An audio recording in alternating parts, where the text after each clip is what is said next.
happen outside the classroom. Speaker number 5.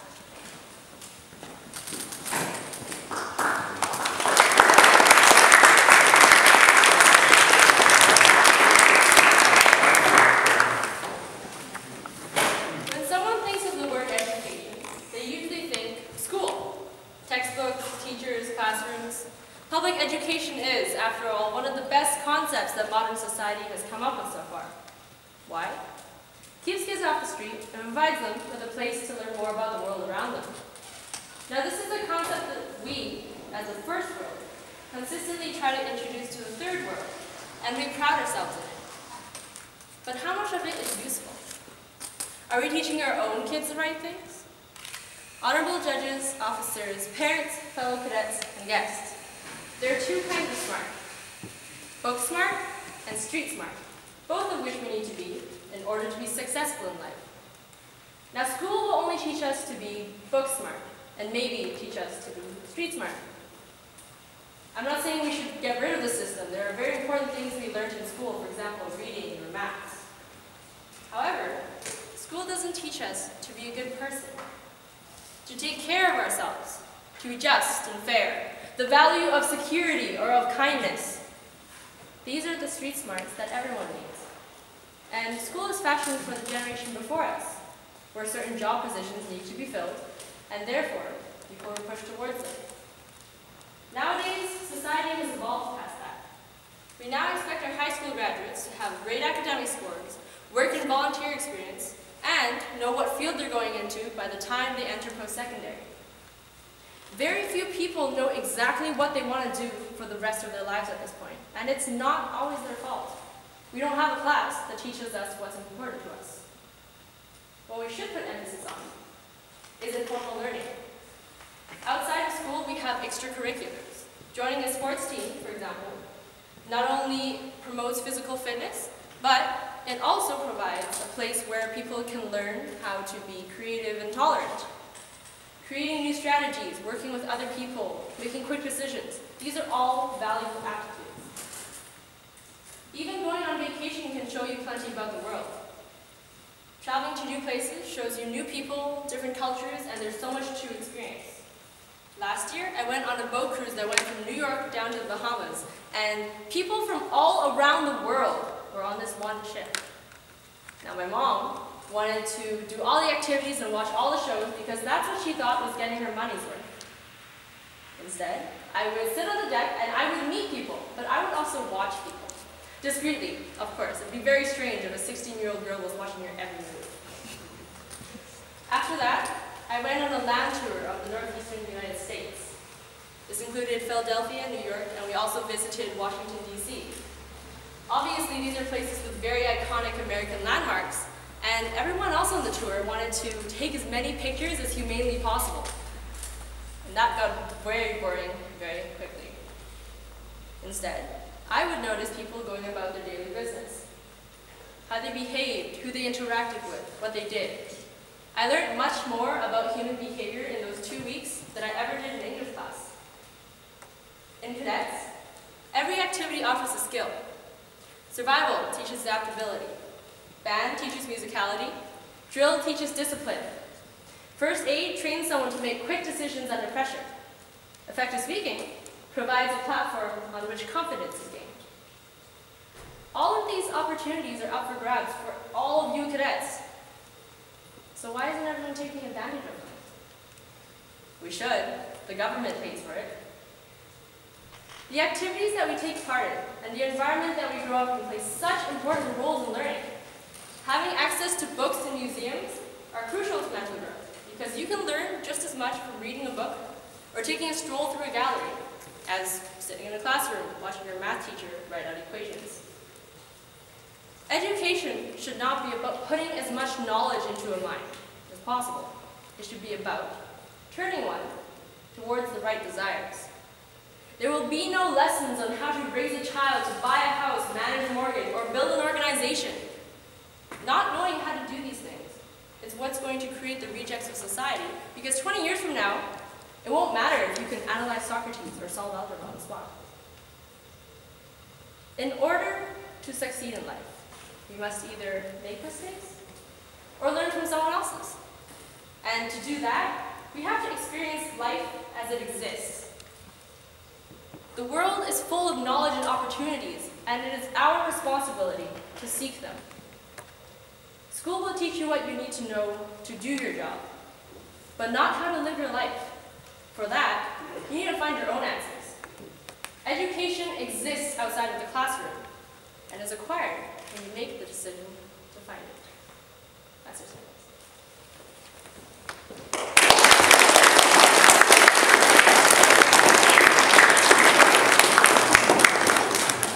Next, we're going to have speaker number 4, the importance of teamwork and effective leadership. Speaker number 4.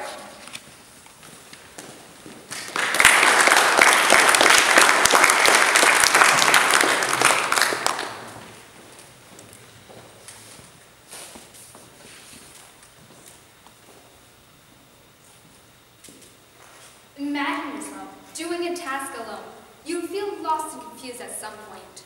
Honorable judges, officers, parents, fellow cadets, and distinguished guests. Remember the last time you had to do a project alone. How did it feel? What happened? In my opinion, doing tasks alone is just horrible. All the work will be laid onto one person, causing them so much stress. On the other hand, teamwork is the complete opposite. Teamwork allows the group to have a smaller workload because all the work would be equally divided amongst each and every single person. In addition, the duty would have a higher chance of finishing on time. There would be no more worries about deadlines and due dates.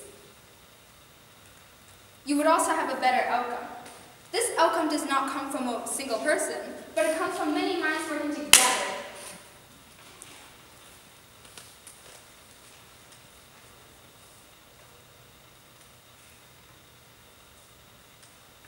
No minds think alike. I remember a teacher telling me, you can accomplish more things in a group than by yourself. When I wanted to finish a project alone, I was thoughtless and insisted her to allow me to work individually.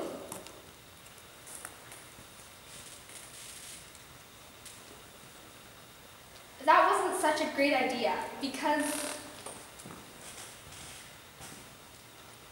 not only did I not finish on time, I didn't get the mark I expected to get. Soon I learned to work with others and my marks met my expectations. Not only does teamwork provide all of that, teamwork can also help your emotions too. Teamwork is many people working together, and usually those people are your friends. Your friends might be able to cheer you up, and they might even make you enjoy the assignment along the way. Now that's an experience to remember. When I was in grade 5, my teacher assigned a project and she chose the groups, which I wasn't too happy about because my group members weren't the best at concentrating. So up to that point, I did almost the whole project by myself. I didn't get as many ideas and opinions because I was the only one working on it. This went on for a week until I couldn't stand it anymore. I had to tell the teacher. And soon my group members were helping me. And when there was teamwork happening, there was a flood of ideas that I never even thought of. But what was amazing is that my group was able to finish 3 days earlier than the actual assignment due date. This shows that teamwork allows the group to work faster and accomplish the duty on time. In teamwork, there always has to be a leader to guide the group. The leader would make sure everything is on task and assign which person should do what. But how would other people's leadership skills help? That's all right. Come to a free course today about what it means to be a leader. All you need to do is call 1-800-LEADER to get your free trial today. Call 1-800-LEADER. No, there's no need for that. What leadership means is putting your team in front of yourself. There's no more, oh, I don't like you. I'm going to make your life worse. That will cause you to have a bad outcome.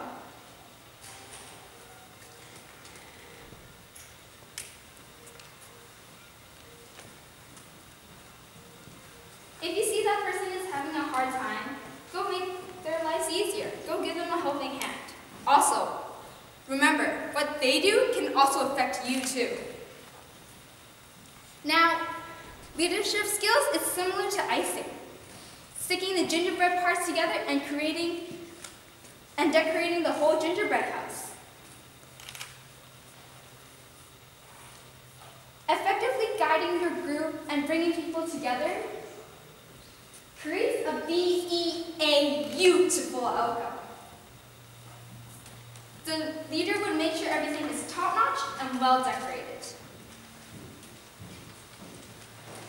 Having a leader in a group would make life so much easier. Oh, and don't forget about teamwork. Both of these are very important during projects, tasks, jobs, and many more. So, the next time you're in a group project, reach into your mind and remember the speech. Remember about the importance of teamwork and effective leadership. Master of Ceremony.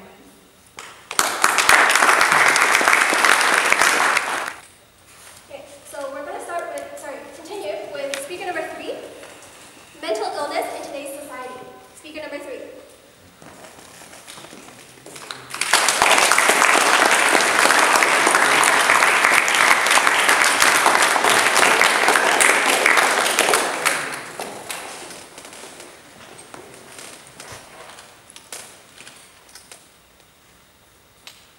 Every day, millions of people are affected by mental illnesses, and many of them affect other people as well. Honorable judges, officers, parents, fellow cadets, and attentive guests. Every day, there are so many people that have mental illnesses that try to walk down the road and simply can't because everyone is just looking at them. They all just turn their heads and just look at them as if they're strange, they're different, or below them. Well, this shouldn't be. Many of them feel like they don't have their rights.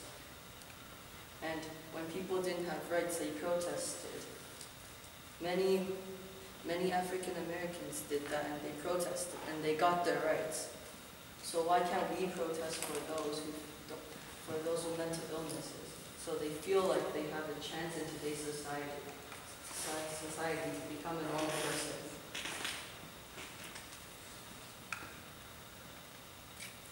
Awareness for mental illnesses is what we need in this society. Recently, Bell did a fundraiser.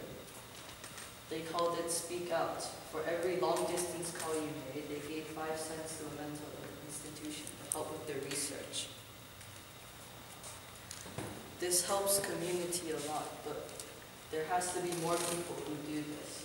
Eventually, everyone should know that mental illnesses are something that currently are usually incurable, and some of those people prefer death than to living simply because they have this thing that they can't cure and they're judged unfairly for it. Many of these people, they're living on the streets right now without a job or a home or anyone else to support them. They have to live like this because companies won't hire them simply because they have a mental illness and they can't cure it themselves. These people need help from others. So I want everyone here to find a friend or become a friend that has the person that has a mental illness. Most of these people have depression. If you become their friend, they can finally see hope in their dark world. Becoming friends with them is just a simple step, but it helps them greatly in their quest to find something that gives them hope, gives them something they can connect to or relate to, give them someone that they can depend on to become a friend and become someone that they know that they can rely on and always be there for them. I want to help create a world where these people aren't judged purely because they have an illness. I want them to be judged based on their character. I don't want people to just be looking down the street, staring at them.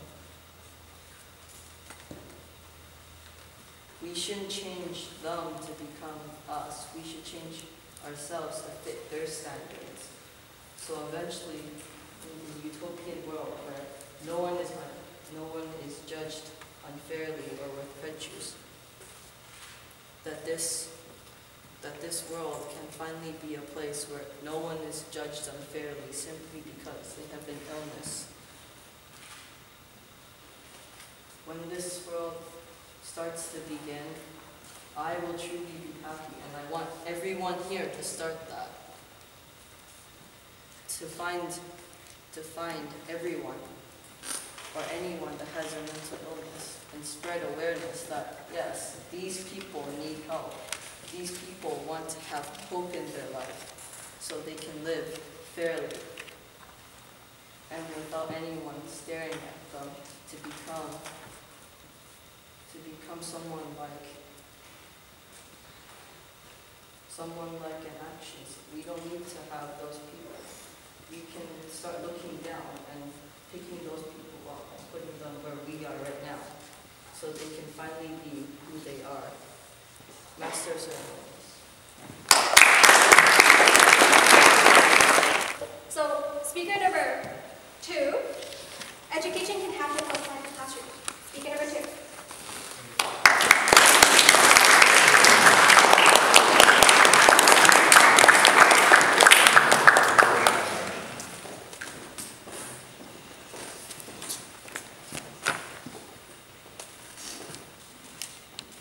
From the first known man, humankind have been evolving, learning to adapt, learning to survive.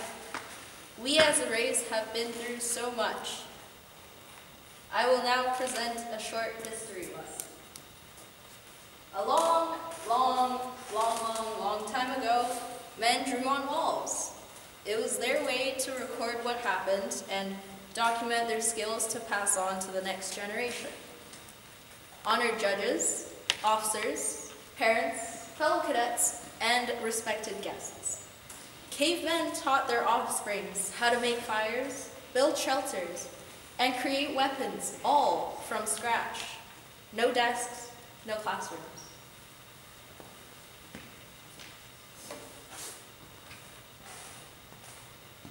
The First Nations brought stories to life through music. I know first-handedly because in grade 8, we had a retreat to Grouse Mountain, and one station, there was a man who came and taught us a tribal dance. He split the class in two, with half of us cawing and flapping our arms like ravens, while the other half pretended to be lions and ran around. We all looked like we were 5, but we learned so much about their culture just through music. There were no projects, no classrooms. Has anyone heard of Percy Jackson? The series? Nice. Well, I'm going to tell you about it anyway. Percy Jackson is a series of books written by Rick Riordan about teenage demigods. And demigods being the offsprings of one human parent and one godly parent. And they fight mythical creatures and battles, la-di-da-di-da. Now, this series was based on Greek mythology. And how did myths from such a long time ago get passed on? Oh, I'm going to tell you. Seers. No, not Sears the company, but Seers as in people whose jobs were to weave tales and retell myths that their predecessors wove. It was just straight telling. They did a good job too. Now you can buy the collection of these myths that they talked about at Sears, the company. I love wordplay. I bet they did too.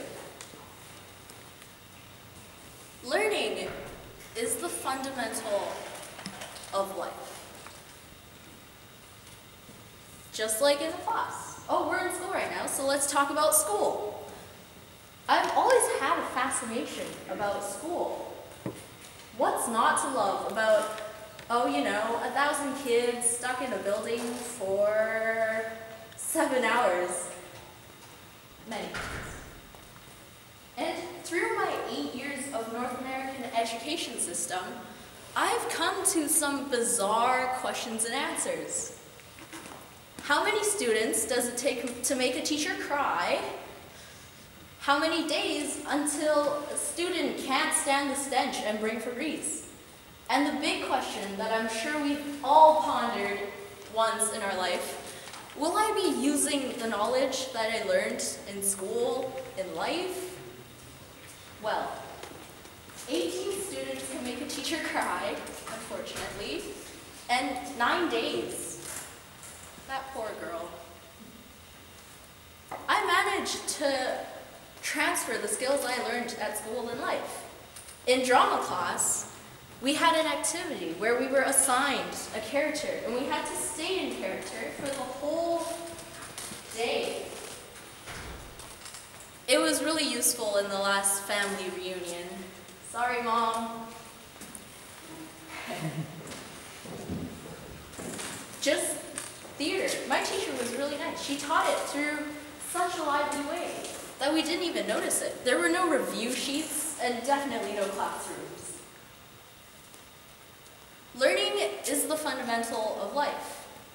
From the minute you were born, learning became second nature. You learned how to walk, how to talk, and what behaviors earned more attention. Nobody taught it to you. They didn't sit you down in a desk and hand you quizzes. No. You taught yourself. Give yourself a pat on the back. There you go. Okay, back to me. Thank you. As I was saying, you taught yourself. And as you got older, parents started immersing you in their beliefs and opinions. Some you agree with, and others you don't. Did they sit you down in a desk and hand you a final exam? I don't think so. It was taught through their daily conversations. What they did when you broke that vase, how they reacted when you got an A. Last year, my gym teacher said that there were 2 things in life that were inevitable. The first was death. Ooh, sorry to crash your party, but everybody dies. The second is choices. Choices are what's unique to us, what makes us unique. At the beginning of this speech, I was me before effective speaking, a shy person so overwhelmed with stage fright. And now I've become a better public speaker, hopefully, all in just 5 minutes. I hope my gym teacher knows that too. Master of Ceremonies.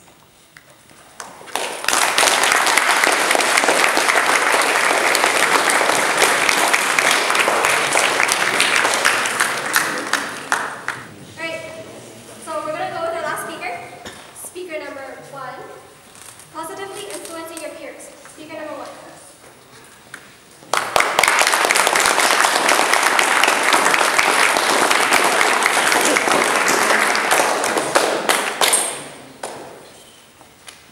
Be inspiring, motivated, encouraging.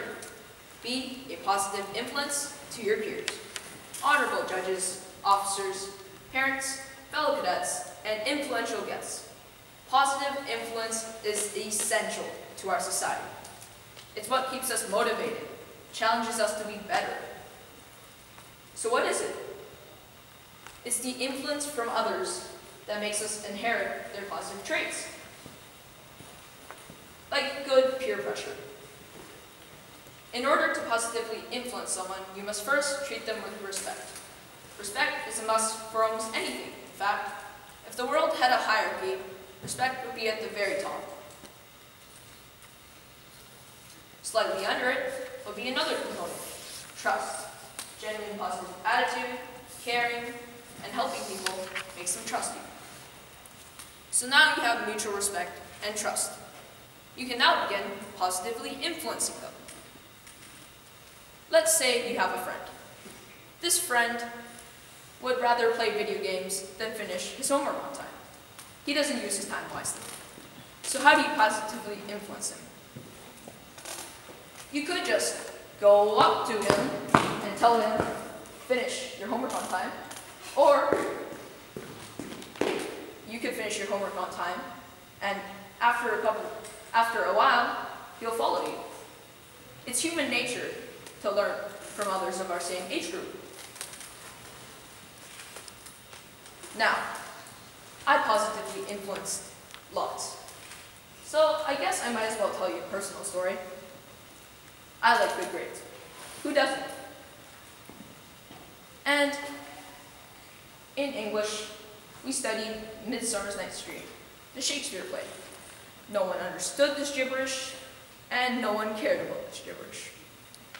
Until our teacher dropped the big bomb. There's going to be a test on translating Shakespeare English to modern English. Oh, isn't that fancy?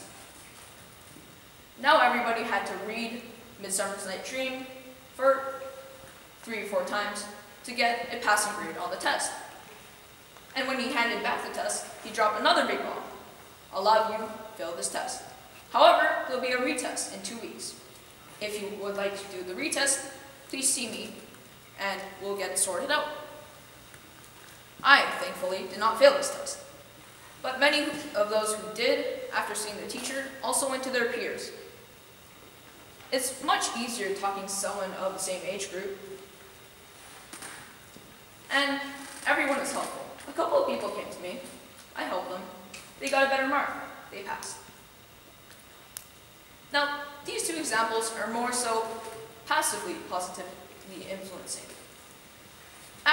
Passively means you don't just go up to them and tell them what they should do. You do what you're doing and get them to follow. But as much as I positively influence others, others have positively influenced me more. In grade 6, I joined Lake French Immersion. That is essentially a program where you learn French in 2 years. In secondary school, you're mixed with the rest of the French students. We were terrible at French. We had the experience of maybe a grade 1. We could count to 20. And then our teacher was also somewhat strict. But we couldn't write full sentences, much less a paragraph in French. But there was this one kid. His name was Jeff. And if I've ever seen one, he was a late French prodigy. He was about the only one who actually somewhat understood this language in the first week. But he put a lot of time into this program, a lot more than the rest of us did. And after a month, it became clear that other than him, we all were terrible. So he, being the nice guy that he was, actually offered to stay after school to help those who needed it. One of the main things he influenced us into doing was reviewing. In grade 5 and grade 4, when you had quizzes and tests, did you review? You see, you're speechless. But in grade 6, we had to review. Because in grade 5 and in grade 4, you could still get a really good mark without reviewing. In grade 6, you could not, however. And that got us into reviewing. Jeff, he already started reviewing. He had great habits. And we managed to adopt those habits. We got much better, and by the end, nous pouvons tous parler en français. We can all speak in French. Positive influence is an art, a force to be reckoned with, and should not be underestimated. Master of Ceremonies.